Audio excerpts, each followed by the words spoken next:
Des centres commerciaux déserts, des hôtels vides, des autoroutes jadis saturées de camions aujourd'hui étrangement silencieuses. Quelque chose d'invisible mais redoutablement efficace est en train de drainer l'argent hors de certains États américains. Ce n'est ni une guerre, ni une crise économique. C'est un boycott. Un boycott canadien. Et il frappe avec une précision chirurgicale. Est-ce qu'un simple changement d'humeur au nord de la frontière pourrait vraiment pousser 6 États américains au bord de la faillite? Ce n'est pas une hypothèse, c'est déjà en cours. Le tourisme s'effondre, les exportations suivent le même chemin, et les chiffres parlent d'eux-mêmes. Ces 6 États sont beaucoup plus proches du gouffre qu'on ne veut bien l'admettre. On commence avec le numéro 6, la Floride. Le soleil, les palmiers, les plages bondées, voilà l'image de carte postale. Mais en y regardant de plus près, les hôtels sont vides, les locations de vacances fermées, et dans certaines petites villes, l'ambiance est à l'attente anxieuse. La Floride, ce n'est pas juste un lieu de détente, c'est une machine économique alimentée par le tourisme. Et personne ne dépense plus sur place que les Canadiens.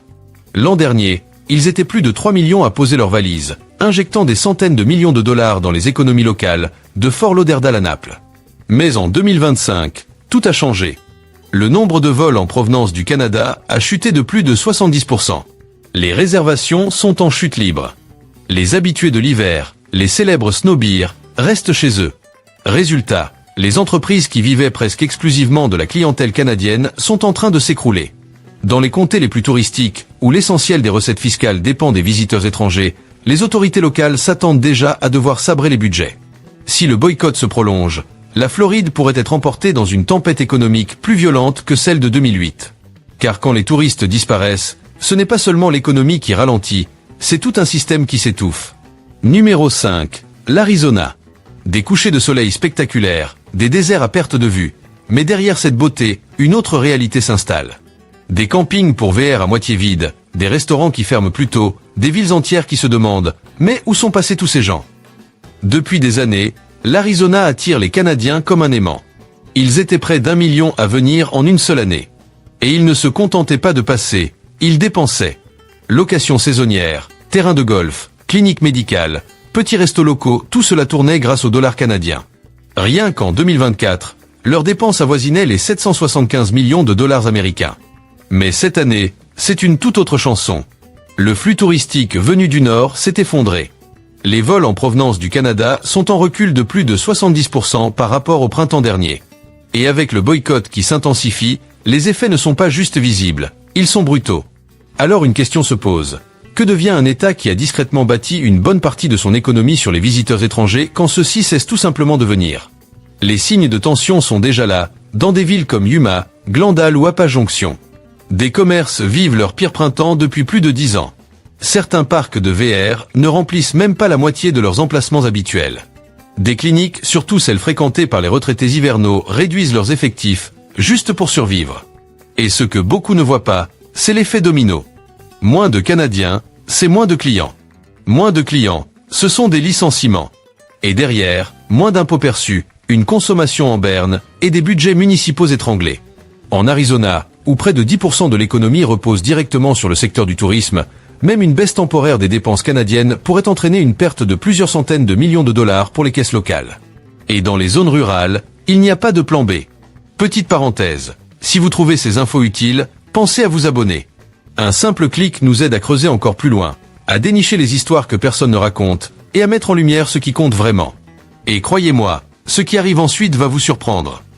Mais revenons à l'Arizona. Il y a une autre dimension à cette crise. L'État connaît une croissance fulgurante depuis plusieurs années.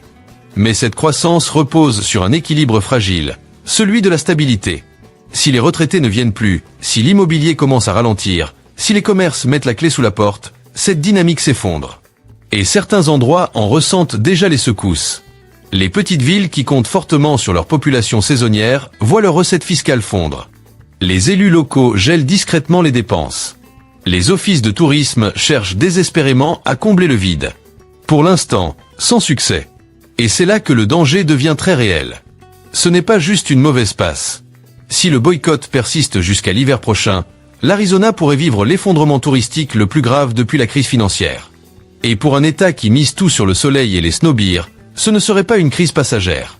Ce serait un changement de fond, structurel. Numéro 4, le Michigan. La neige craque sous les pas, les usines tournent à plein régime.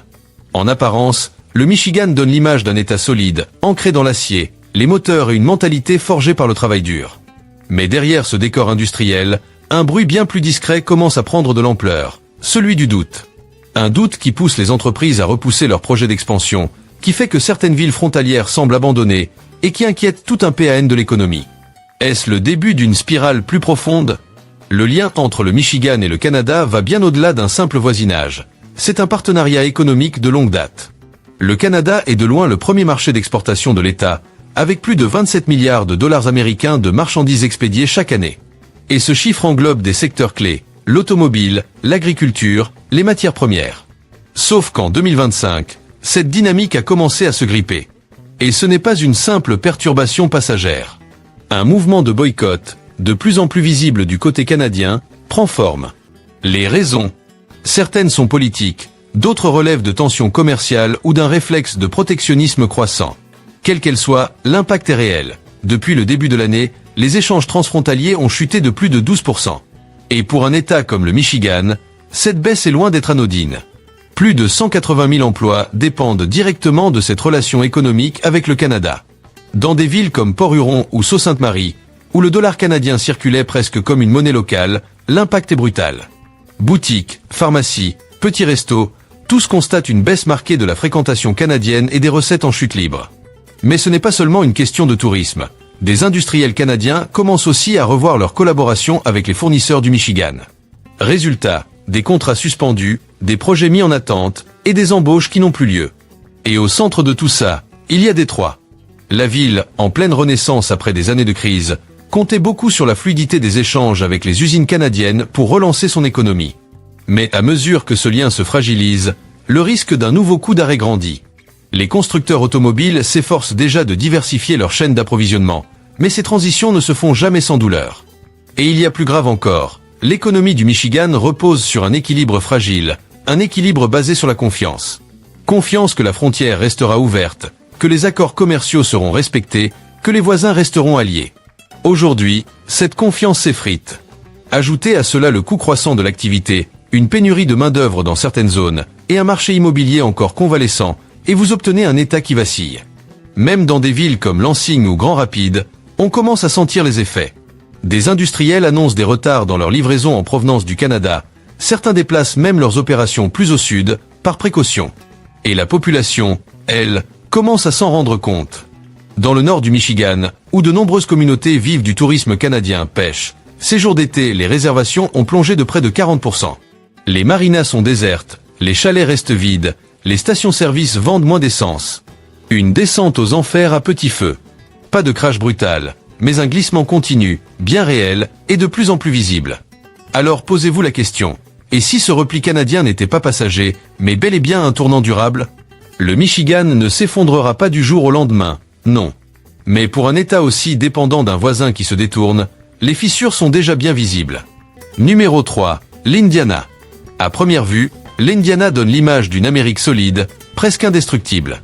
Des usines en briques rouges qui traversent les décennies, des rails parfaitement entretenus, des villes entières construites autour du travail industriel. Tout respire la stabilité.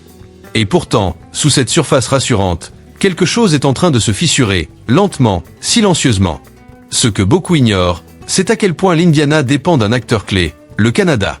C'est, de très loin, son premier partenaire commercial international. Chaque année, près de 12 milliards de dollars de marchandises prennent la direction du Nord. Pièces automobiles, produits pharmaceutiques, acier, machines lourdes. Derrière ces chiffres, il y a des dizaines de milliers d'emplois qui tiennent grâce à cette relation. Mais en 2025, l'équilibre se rompt. La relation commerciale avec le Canada se dégrade, et ce n'est plus une hypothèse théorique. Sur le terrain, les effets sont bien réels. Commandes annulées, volume d'exportation en baisse, secteur entier sous pression. Et ce mouvement ne fait que commencer. Petite pause avant d'aller plus loin. Si ce type d'analyse vous parle, pensez à vous abonner. C'est ce soutien qui permet de continuer à regarder là où d'autres préfèrent détourner le regard. Et croyez-moi, les 2 prochains États sont encore plus exposés. Revenons à l'Indiana. Ici, l'industrie manufacturière est un pilier fondamental. Près d'un emploi sur 5 en dépend. Automobiles, dispositifs médicaux, aéronautique, sidérurgie, Une grande partie de cette production est historiquement destinée au marché canadien. Mais en 2025, les donneurs d'ordre, notamment en Ontario et au Québec, commencent à changer de cap. Certains se tournent vers l'Europe, d'autres privilégient la production locale, et quelques-uns évitent désormais les fournisseurs américains. Les raisons sont multiples: tensions commerciales, divergences politiques, coûts logistiques en hausse et un patriotisme économique de plus en plus assumé côté canadien. Le résultat est sans appel. Moins de commandes signifie moins d'activité. Les usines réduisent leurs effectifs, repoussent leurs investissements. Dans des villes comme Elkhart, Muncie ou Terre-Haute, où l'économie repose parfois sur quelques grandes entreprises, la moindre baisse devient un séisme local. Les chiffres confirment cette tendance. Sur les 3 premiers mois de 2025, les exportations de l'Indiana vers le Canada ont chuté de plus de 9%. Et le problème ne se limite pas au volume. Les contrats les plus rentables disparaissent, remplacés par des accords moins avantageux. Cela pèse directement sur les salaires, les recettes fiscales et les budgets publics. Et l'industrie n'est pas la seule touchée. L'agriculture aussi vacille. Maïs, soja, porc, autant de productions qui ont besoin de débouchés solides à l'international. Or, le Canada fait partie des 5 principaux clients agricoles de l'Indiana. Là encore, la demande ralentit. Des coopératives céréalières signalent une baisse notable, tandis que certains éleveurs tentent de se repositionner vers le Mexique, au prix de coûts plus élevés que tout le monde ne peut absorber. Les autorités locales commencent à s'inquiéter. En coulisses, des démarches sont engagées pour tenter de relancer le dialogue avec le Canada. Mais reconstruire la confiance prend du temps, et de l'autre côté de la frontière, l'envie de renouer n'est plus aussi évidente. L'Indiana reste une économie robuste, certes, mais aussi très spécialisée. Et quand votre principal client se détourne, même légèrement, l'impact est immédiat. Numéro 2, l'Illinois. À Chicago, les gratte-ciel brillent encore. Les autoroutes sont toujours bondées. À première vue, l'Illinois semble tenir bon, porté par sa métropole, son agriculture puissante et ses réseaux ferroviaires stratégiques. Mais en regardant de plus près, les premiers signes de fatigue apparaissent. Car l'Illinois ne partage pas seulement une frontière avec le Canada. Il partage des chaînes d'approvisionnement profondément imbriquées, construites sur des décennies. Le Canada est tout simplement le premier marché d'exportation de l'État, représentant plus d'un quart de son commerce extérieur, soit plus de 16 milliards de dollars jusqu'à récemment. En 2025, la demande canadienne chute nettement. Et cette baisse se diffuse dans toute l'économie. Le secteur manufacturier est en première ligne. Machines industrielles, composants électroniques, produits alimentaires transformés. Pendant des années, des villes comme Peoria, Decatur ou Rockford ont prospéré grâce à ces échanges. Aujourd'hui, les commandes disparaissent. Les expéditions vers le Canada ont reculé de près de 11% cette année, et ce mouvement s'inscrit dans la durée. Certaines entreprises canadiennes invoquent l'instabilité économique ou un climat commercial incertain pour revoir ou suspendre leurs contrats. D'autres préfèrent s'approvisionner auprès de partenaires jugés plus stables politiquement. L'agriculture n'est pas épargnée. L'Illinois, deuxième producteur de maïs du pays et acteur majeur du soja et de la viande transformée, voyait autrefois le Canada comme un client fidèle. Mais là aussi, les importateurs canadiens se tournent vers l'Europe, l'Amérique du Sud ou leurs propres producteurs. Résultat, les exportations alimentaires vers le Canada ont chuté de plus de 13%. Dans les zones rurales, l'impact est tangible. Les silos tournent au ralenti, les usines réduisent leur cadence. À Bloomington, Normal ou Quincy, les transporteurs ressentent directement le contre-coup. Moins de marchandises signifie moins de camions, moins de wagons, moins d'emplois logistiques. Même le port de Chicago, autrefois carrefour stratégique vers l'Ontario et le Québec, voit son trafic de conteneurs s'effondrer. Mais au-delà des chiffres, c'est la confiance qui s'érode. Les entreprises deviennent prudentes. Les investissements sont reportés, les recrutements ralentissent, et certaines PME très dépendantes du marché canadien commencent à licencier. Ce n'est pas une crise brutale, mais une usure progressive, qui arrive au pire moment, alors que l'inflation et la hausse des coûts fragilisent déjà les marges. Des villes comme Springfield ou East St.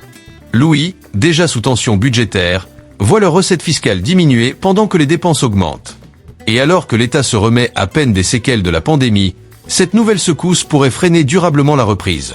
Quand un client majeur se détourne, ce n'est pas un fracas. C'est un silence. Une commande en moins, puis une autre. Un emploi supprimé, puis un quai déserté. Numéro 1, le Minnesota. Les lacs sont calmes. Les immeubles de Minneapolis se reflètent encore sur l'eau. En apparence, tout va bien. Et pourtant, sous cette tranquillité, une tempête discrète se prépare. Le Minnesota s'est toujours appuyé sur une économie équilibrée. géant de la santé, innovation technologique, agriculture solide. Et au cœur de cet équilibre, une relation commerciale essentielle avec le Canada. En 2024, plus de 11 milliards de dollars d'échanges ont eu lieu entre les deux. Équipements médicaux, machines industrielles, soja, blé, porc. Mais depuis quelques mois, les chiffres glissent. Lentement, presque imperceptiblement. Des commandes réduites, des contrats annulés, sans annonce spectaculaire. Les experts parlent d'un boycott silencieux, nourri par des tensions politiques et économiques croissantes. L'industrie manufacturière est la première touchée. À Rochester, Duluth ou Saint-Cloud, les usines ralentissent. Certaines passent à la semaine réduite, d'autres gèlent leurs projets d'expansion. Pour les petites entreprises spécialisées dans les pièces de précision destinées au Canada, l'objectif n'est plus de croître, mais de tenir. Ce que l'on sous-estime souvent, c'est la dépendance du Minnesota au commerce extérieur. Près d'un emploi sur 6 y est lié, et près de 40% de ces échanges se font avec le Canada. Une baisse de 10% suffit à déclencher des licenciements et une instabilité financière en cascade. Les agriculteurs encaissent aussi le choc. Les exportations agricoles vers le Canada reculent d'environ 9%. Les silos se remplissent, les transformateurs redirigent leurs cargaisons vers d'autres marchés, souvent avec des marges bien plus faibles. Le secteur des transports n'est pas épargné. Le port de Duluth voit moins de navires partir vers l'Ontario ou le Manitoba. Les camions traversent la frontière plus légers. Le fret ferroviaire recule. Et pourtant, l'opinion publique commence à peine à prendre conscience du problème. Dans les petites villes, les questions se multiplient. Pourquoi l'usine ne tourne-t-elle plus que 3 jours par semaine? Pourquoi l'activité ralentit-elle sans raison apparente? Ce n'est pas encore la panique, mais le malaise s'installe. On ne parle pas d'un effondrement brutal, mais d'un effritement progressif. Le Minnesota ne s'écroulera pas du jour au lendemain. Mais si le boycott canadien se prolonge, si les tensions persistent, l'État pourrait glisser vers une récession insidieuse. Une récession silencieuse, qui s'installe sans bruit, désorganise les territoires et laisse des communautés entières sans repère, jusqu'à ce qu'il soit trop tard. On arrive au bout de cette analyse, et une chose est claire. Ce qui se joue ici ne fait pas de bruit, mais l'impact est bien réel. Indiana, Illinois, Minnesota, 3 États différents, 3 économies solides en apparence, mais un même point de fragilité. Une dépendance profonde à un partenaire commercial qui, aujourd'hui, prend ses distances. Ce n'est pas une crise brutale, pas un effondrement spectaculaire. C'est bien plus subtil que ça. Une commande en moins, puis une autre. Des investissements reportés.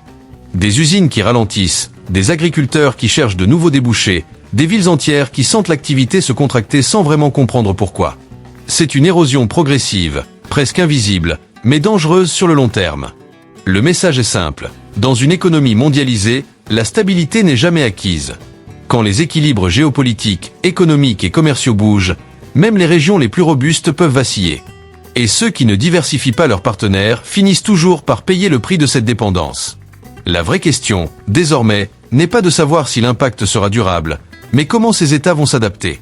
Repenser leurs alliances, diversifier leurs marchés, investir différemment. Ceux qui anticiperont sortiront renforcés. Les autres subiront, lentement. Si cette lecture du monde vous parle, restez connectés. D'autres analyses arrivent, encore plus révélatrices. Abonnez-vous, partagez, et surtout, dites-moi en commentaire ce que vous pensez de cette situation. Le débat ne fait que commencer.